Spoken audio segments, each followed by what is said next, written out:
Hello, my Panda pals, and welcome back to the channel. Today, I'm going to be recapping what happened on The Other Way, Season 5, Episode 8. The only thing that happened this episode is that James pissed me off by being the biggest hypocritical biatch. Let's get into it. Let's start off with Dempsey and Statler. Now, I'm gonna get these two out of the way because literally nothing happens. The girls get to the first campsite, it is freezing, and they don't know how to work the heating system in the van, but thankfully, the seller calls them back just in time to explain to them how everything works, and the potential crisis is avoided. Can go to sleep warm now. I would have been a grouchy biatch if there were no heat. I hate cold. Moving on to Lily and Josh. Again, nothing really happens to these two. The pair meet up with Lily's sister, and her sister is not optimistic about their relationship because Lily tends to be super impulsive when it comes to dating. We learn that Lily was married when she was just 18 and then had a hasty divorce shortly after. Her family is also very concerned about the stress that Lily is going to have to go through because Josh will not be able to work for many, many years, leaving Lily to be the sole breadwinner. Josh does his best to reassure her, saying that he can cook for her, he can clean the house, and he can fix things because he's super handy, and he'll make sure to give her all of the love that she could ever want. Her sister says she understands and acts like she's okay with this relationship, but judging by her face, it doesn't seem like she actually is. Moving on to Ingy and Corona. Corona has Ingy take her around Iceland and teach her some of the customs and social rules because she doesn't want to do anything offensive or look too stupid. So she gets dressed up in true Corona fashion and heads out to go to one of the biggest flea markets. All right. Stunning. All right, that's your reaction, but... Now, Corona is pretty upset that Ingy had such a tepid reaction to her in this super sexy outfit. Sometimes I feel like you take me for granted, and it's just like, yeah, she's got a sexy outfit on, or she look great, whatever. She says she doesn't want to be the naggy girlfriend, but she also has decided to stop soft partnering him, so it is what it is. I like how that is the scale for her. It's either suppressing her feelings or nagging. There is no in between. I just want to feel like desired, hot, like maybe feel like that's my girl, you know? Yeah, do you know? I mean, I'm learning, babe. I kind of feel bad for Ingy. He's been dating Corona this whole time, and he thinks everything is hunky-dory because she's never complained about anything that he's done, and now all of a sudden, she moves into his apartment and starts complaining about everything. And then she's like, okay, all of the things that I said in the past that didn't bother me, they actually did bother me, and now I need you to completely change to cater to my preferences that are the exact opposite of what I have led you to believe they are this whole time. Like, dude must be feeling a little bit like he got scammed. You good? I'm okay. Love you, babe. Love you. They go out to eat some fermented shark, which is an Icelandic delicacy, and Corona is very turned off by it.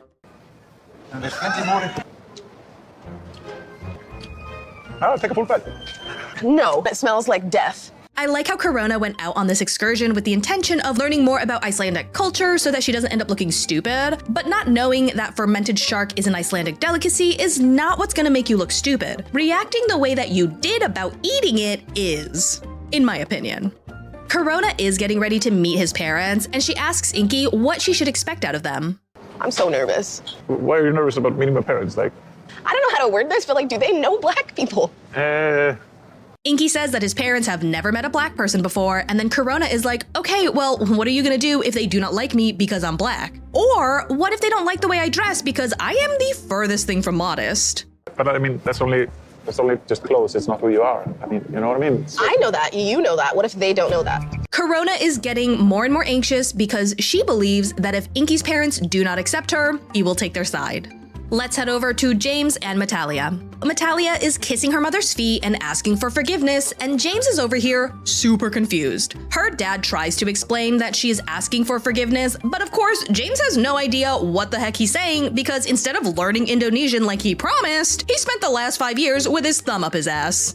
I don't know what is going on. I don't fully understand kissing her feet. I'm assuming that everything happening right now is a cultural thing I don't understand. For everyone's edification, she is kissing her mother's feet and begging for forgiveness because in Indonesian culture, there is a saying that says heaven is beneath your mother's feet. In our culture, we've done something bad. We need to say sorry to our mom because heaven is under your mom's feet. So culturally, it is widely believed that being deeply respectful and showing reverence to your mother is an act so virtuous that it will be rewarded spiritually. Pagka mamay maafin, nanti berapa mama mau tanggung jawab. Biar tambah ringan kamu minta maaf sama suami. I'm so sorry. What? Oh, Papa, if only you knew how much James also needed to be apologizing and asking for forgiveness. Her father tells Tata to ask James for forgiveness because she should have been more patient with him because marriage is sacred and you have to respect, love, and support each other, which is facts. Absolutely, I agree. But if Tata has to ask for forgiveness for falling short in those categories, then so does James because James also falls short in those categories. I'm so sorry too for whatever I say, whatever I done. I'm not the best way. Report it to me. Are you also not gonna apologize back? Berarti tertutup utang mo rong atos. Iya lah. Aja bikin enjoy jangan tidak tapi kesedihan, jangan tidak tapi kesedihan. Once Tata tells him her parents' plans to pay off their debt, he better be super aggressive about being like, no, I don't want your parents to pay for our debt. Let's sit down and figure out a plan so that they don't have to do that. Now, I am not saying he does not have to ultimately take the generous gift from them, but if you're gonna sit there and say that you don't want her parents to pay off your debt, then you had better at least try to act a little bit like you do not want to take their money to pay off your debt. Being here for less than 48 hours and already reaching a breaking point like this is just insane. And this isn't what I want.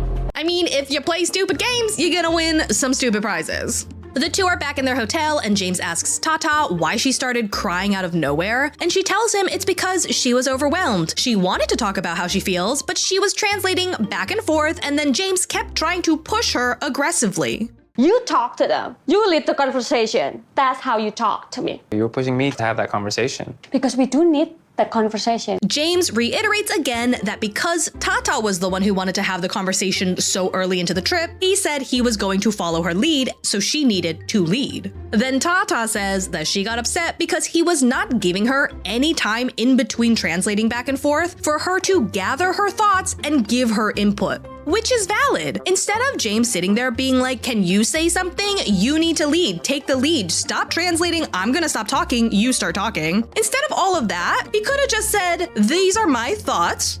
What do you think? I did apologize to him in front of my parents about what I did and what I said. And it just made me sad that he's not apologizing about the way he treated me. Now, James is very upset because the conversation with her parents did not go how he thought it was going to go. We didn't ever talk about how we're gonna make money. They can help us with paying the car. But you know my thoughts on that. He says it felt like she was making him do all of the hard things, and it's not fair because he had no idea what was going on. It's not fair to me to not know what's going on and then for you to get mad at me because we're trying to have a conversation about emotional things. First of all, she was translating everything for you until you told her to stop. Also, you had 5 years to gain any level of proficiency in the language that you promised to learn. And people are allowed to respond to you with anger when you do things that anger them. You're pushing me for... I didn't push you. You did. I'm sorry if you feel that way, but I wasn't trying to push you. Thank you. That was not an apology, okay? You need to tell them what we talked about. Did that. All right, conversation's over. Once you start swearing, I won't talk to you anymore. Yeah, I'm done. Okay, listen. It's fine to have boundaries where you tell someone that if you continue talking to me disrespectfully, then I will not proceed to engage in conversation with you. That is a fine boundary to have. But to say that I'm not gonna talk to you if you swear at me, first of all, she was swearing for emphasis. She wasn't belittling you, degrading you, demeaning you. Like she said, I f***ing told my parents. She didn't say you're a f***ing little bitch and you should grow some f***ing balls and learn how to give a f***ing proper apology, you stupid dumb c***. James is over here making a boundary under the guise of we need to be respectful with one another, but in reality, the boundary is there because he can't handle people being mad at him. I want to stay at my mom and dad's house. That's really to say. I'm sorry, what just happened to your no swearing rule? To say that you will not talk to her if she uses a swear in a sentence that she says to you, and immediately following that up by saying a swear word in a sentence that you are saying to her, the hypocrisy is screaming right now.